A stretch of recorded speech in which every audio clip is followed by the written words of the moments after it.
welcome under the baobab tree. My name is Amma, and in this podcast we explore everything about personal and spiritual growth.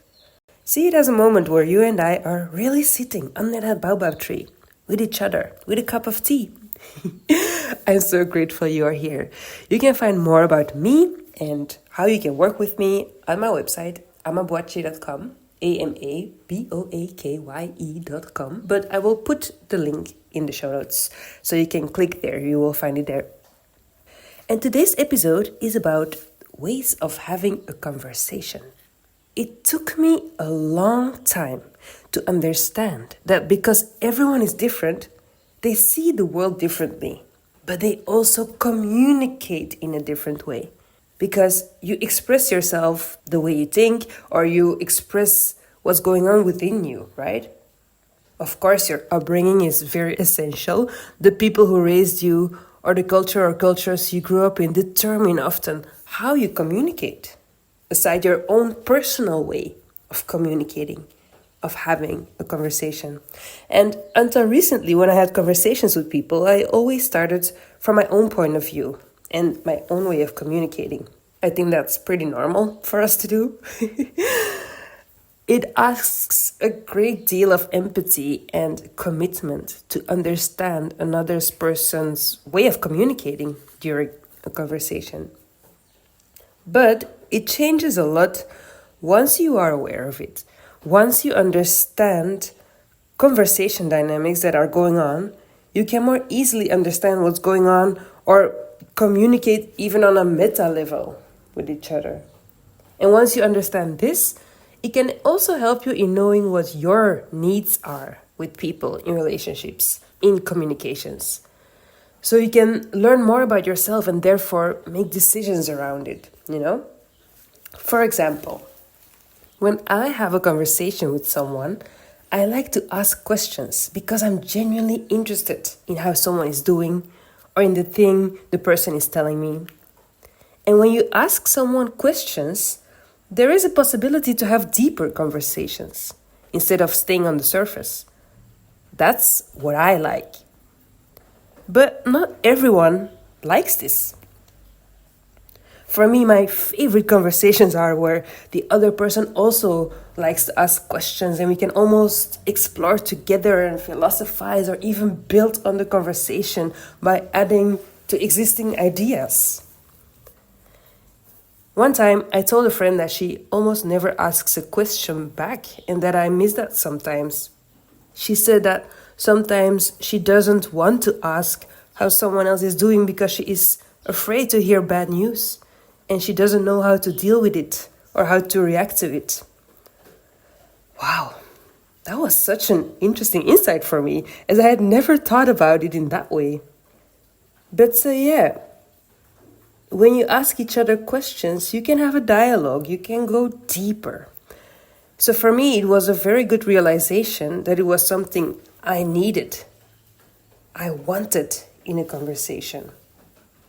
People also talk about what's on their mind and in their hearts, of course.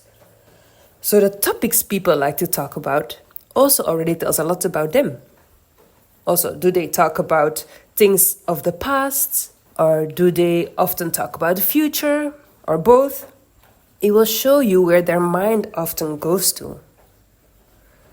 And of course, some people like to talk about themselves, about the things that go wrong or the problems they have. Of course, we all talk about these things. That's life a little bit too. But the way how the conversation can go can vary though. Someone can be complaining, and maybe the person just wants a listening ear. If another person starts to give advice and solutions when the person is not open for it, the conversation can get a bit more tense. The person who is complaining can avoid the advice or even disagree. It's a very different way of having a conversation than when someone is open to exploring the advice. Of course, the type of conversations we can have also depends on how we feel. The energy we have and what happened, But being able to say, I just want a listening ear, I don't need advice right now, can clarify so much. And that's why it's interesting to understand the different ways of conversation. Some people also like to be a challenger in conversations. They like to play the devil's advocate. I used to be triggered by this a lot because I would be challenged to investigate my own beliefs, and sometimes it would make me want to defend myself. By the way, if you haven't listened to it, I have an episode that's called Why We Feel Defensive. It's episode 21, and it is very interesting. And of course, some people literally attack, but often it's just us, like we feel attacked. It's just the way we feel. But now, I understand that it can be super interesting to go into that challenging road, to learn, and to see if you're really sure about what you think, or to look at things from a different perspective. Some people also are pretty serious in conversations, and others like to joke. Some people even only talk in jokes. I used to work with someone who was sarcastic the whole time. And I am pretty literal in the way how I communicate. I am less someone who jokes the whole time. And I also don't understand a lot of jokes anyway. So it made me insecure because I had the feeling I needed to turn around everything he said, like flip it around or search what he actually meant. He almost spoke in riddles. Now, understanding these ways of conversations, I could have gone into meta-communication. I could have said, I have difficulties understanding your jokes. Could you say for a minute what you actually mean? But I'm sure someone who isn't like me and likes jokes or sarcasm too would have a totally different experience and would also have totally different conversations with that person. Because that's also something, you know. You and I, we can have totally different conversations with the same person, almost as if you're talking with someone else. And then something else I want to share too is that some people are not good in listening and like to talk.